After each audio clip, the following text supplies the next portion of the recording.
Bonjour à tous et à toutes, j'espère que vous allez bien. Aujourd'hui on s'intéresse à un guerrier oublié.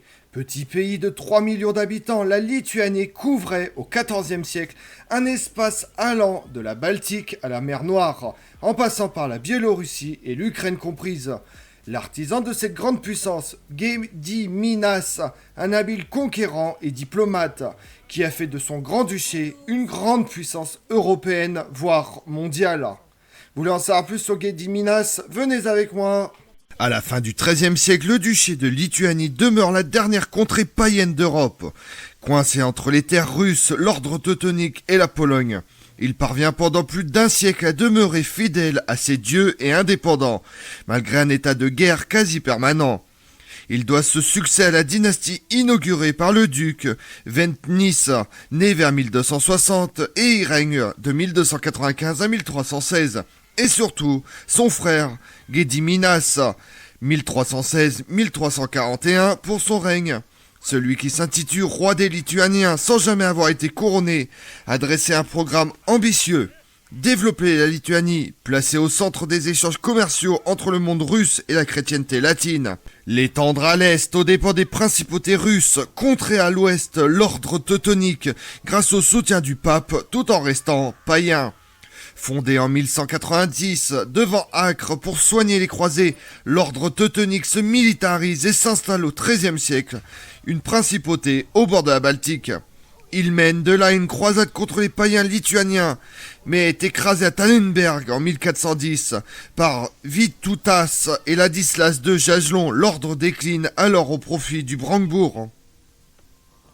Les origines et la naissance de Gediminas restent encore obscures. On ne sait pas grand-chose du début de sa vie. Et pendant longtemps, sa parenté avec Ventinis, frère, fils, cousin, voire serviteur, a fait question. On ignore pareillement les circonstances de son accession au pouvoir en 1316. Héritage ou assassinat, comme l'ont suggéré les teutoniques, ses ennemis jurés, nul ne le sait.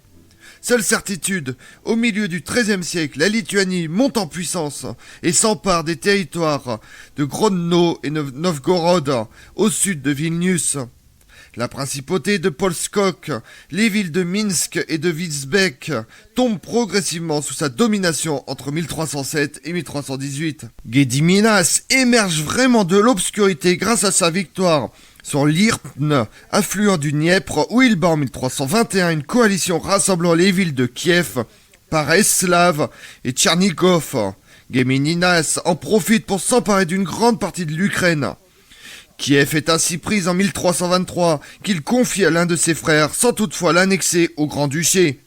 Après l'avoir disputé à la Volhynie, le Grand-Duc s'empare à partir de 1340 de la ville et du territoire de Brest, qui devient Brest-Lovsk, Brest de Lituanie. L'extension ne passe pas seulement par les armes. Le grand-duc, bien que païen, profite de l'alliance signée avec Smolensk dès 1313 et fait lui-même des princes de Pskior ses clients à partir de 1322. Tandis que Novgorod oscille entre Lituanie et Moscou.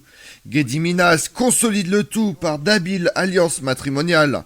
En 1318, son fils, Algériade, se marie avec la fille du dernier prince de Russe, de Viesk. Un autre de ses fils, Liurbardarsk, épouse l'héritière de Volhynie. Ces 4 filles contractent également des noces avantageuses avec des princes slaves et occidentaux. Ainsi, Aldona devient la femme de Casimir, fils du roi de Pologne Ladislas, en 1325.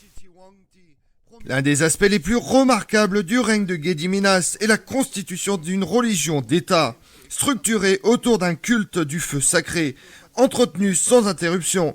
9 localités abritent des sites sacrés établis sur des caps, avançant dans une rivière, sur des éminences surplombant un confluent, ou dans des zones boisées ou marécageuses. Toutes portent le nom de Sventaragis et sont associées aux 4 divinités majeures. Leur distribution dans l'espace recoupe celle des nouveaux centres de pouvoir politique, dont la capitale, Vilnius. Ses talents diplomatiques offrent au grand-duc les appuis nécessaires pour parer à 2 menaces. La moins dangereuse des deux est représentée au sud par les Mongols de la Horde d'Or, est le nom de l'empire mongol fondé par les héritiers de Gengis Khan, qui domine l'Asie centrale et une grande partie des steppes ukrainiennes et russes du XIIe à la fin du XVe siècle. S'ils ne partagent pas avec eux des frontières communes, le grand-duc se frotte à eux à plusieurs reprises entre 1315 et 1340, au gré de leur changeante humeur. En 1319, les Mongols combattent aux côtés des Lituaniens contre les Teutoniques. L'année suivante, ils aident les princes de Volhynie contre les Lituaniens. En 1323, la prise de Kiev inquiète le Khan qui préfère traiter exemptant son voisin de tribut. Une sorte de coexistence pacifique s'établit alors, rompue cependant en 1338, lorsque les Mongols soutiennent les princes russes contre Gediminas et lancent un raid en Lituanie, avant de virer de bord à l'hiver 1340-41, où ils s'allient avec l'ennemi d'hier pour l'assister contre la Pologne. La Horde d'Or joue un rôle ambigu pour maintenir l'équilibre. Elle soutient la Lituanie lorsqu'elle était en difficulté, tout en contrecarrant son expansion. Gediminas préfère quant à lui éviter les conflits au sud pour se concentrer contre son véritable ennemi. Car c'est surtout contre les Teutoniques que Gediminas brandit l'épée. En 1323, un raid lituanien s'enfonce jusqu'à Reval et Memnel, au cœur des terres de l'ordre. Le grand-duc obtient même une paix le 2 octobre, mais les Teutoniques n'ont pas l'intention de s'en tenir là, et contre toute attente, contre-attaque bientôt contre Grodno. Gediminas riposte en dévastant plusieurs villes de Livonie, envahit même le Brandebourg en 1326. Il repousse toutes les tentatives des Teutoniques, pourtant aidés par la noblesse européenne accourue en Prusse. Ce succès des Lituaniens face à une des élites militaires européennes s'explique d'abord par l'exaltation des vertus martiales dans l'organisation sociale. Si la victoire n'est pas marquée par un triomphe à la mode romaine ou franque, elle reste célébrée par un banquet, des libations en l'honneur des dieux et le sacrifice de captifs immolés dans les flammes. Mais les prouesses ne suffisent pas. Son espace naturel rend la Lituanie presque impénétrable. Ses alliances lui procurent des soutiens et des possibilités de diversion ou de changement de théâtre d'opération efficaces. L'habileté, voire la duplicité diplomatique du grand-duc font le reste, et dans ce jeu, la religion tient un rôle capital. Conscient que son paganisme justifie l'appui capital du pape aux Teutoniques, Gediminas fait toujours miroiter la possibilité d'une conversion, mais en termes assez sibyllins, pour ne jamais s'engager. Aussi longtemps que les envoyés du pape, que j'attends chaque jour, ne sont pas venus, ce que j'ai dans mon cœur, Dieu seul le sait, explique-t-il ainsi aux Teutoniques, avec qui il traite en 1323. Dans les lettres qu'il adresse à Jean XXII, au même moment, Gediminas affirme que les Lituaniens sont prêts à vous obéir en tout et à se recevoir la foi. Mais ce que le pape interprète comme le désir du baptême signifie seulement l'acceptation de missionnaires. Les légats sont cruellement déçus lorsqu'ils arrivent à Vilnius en novembre 1324. Les déclarations d'intention ne sont en fait qu'un appât dans un marchandage politique mais aussi économique. La main à demi tendue de Gediminas à Rome a également pour but en effet de développer et moderniser la Lituanie, mettre en œuvre une sorte de Meiji lituanien avant l'heure, accroître la densité démographique du pays sauvage qui s'étend à la frontière nord améliorerait d'abord sa capacité de résistance aux incursions, de même que le trésor royal qui sert à faire la guerre profiterait d'un développement commercial. Le grand-duc encourage pour cela l'immigration à plusieurs villes du Saint-Empire, Lübeck, Brême, Cologne, Magdebourg. Il fait miroiter le bon accueil réservé à ceux qui viendront s'installer, chevaliers, paysans, marchands, charpentiers, taverniers.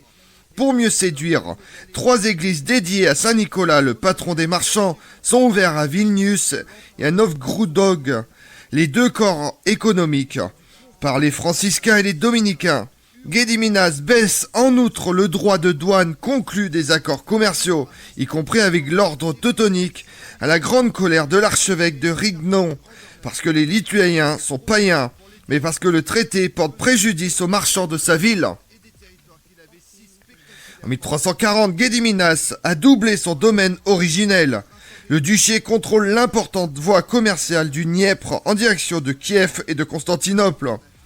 La route du nord vers la riche Novgorod et l'axe de la Divna plongeant vers la Livonie et l'Empire. Le grand-duc a mis en place un État multiconfessionnel et multiethnique. Aux Lituaniens sont joints les Slaves annexés ou chassés par les Tatars et des Prussiens fuyant la pression teutonique. Le souverain a de plus prouvé que le baptême n'est pas nécessaire pour être reconnu comme partenaire par les chrétiens. Usant de tous les outils de la politique internationale, conquête ou absorption, vassalisation, alliance, neutralisation des plus forts, il a mis les divergences religieuses à son service pour les agiter comme un chiffon rouge et justifier toutes les entreprises armées ou les passer tranquillement sous silence dans la perspective de gains économiques ou stratégiques. Le grand-duc, avant de mourir, partage ses terres entre ses nombreux fils. Deux d'entre eux s'imposent vite, comme leur aîné Junutis, déposé en 1345. Kestutis se charge alors de la partie occidentale du duché avec pour mission de contenir les Teutoniques. Grand-duc en titre, Algirdas mène les opérations contre le monde russe avec d'éclat succès. Il sait profiter des troubles qui secouent la Horde d'Or pour conquérir la principauté de Tchernigov et la ville de Bransk, annexant ainsi toute l'Ukraine. Au passage, il triomphe des Mongols à la bataille des Eaux Bleues en 1362 et les refoule en Crimée, puis il dirige ses troupes contre la Moscovie. Moscou elle-même est assiégée à 2 reprises, en 1368 puis en 1370. Ces faubourgs sont pillés et incendiés. Pendant 8 jours, la cavalerie lituanienne campe sous les murs du Kremlin, tout juste édifié par Dimitri Donskoy, grand-duc de Moscovie de 1359 à 1389. Les chroniqueurs russes brossent un tableau apocalyptique de ces raids, pire, allez en croire, que les Tatars. À la fin de son règne en 1377, Algirdas a multiplié par 2 la superficie de son duché, qui s'étend désormais de la Baltique au sud de l'Ukraine. Vitostas, le fils de Kestus, poussera jusqu'à la mer Noire. Quand il meurt en 1430, la Lituanie, unie en 1385 au royaume de Pologne, règne en plus sur les bassins de Niemen, de la Divna, du Dniepr, du Boug.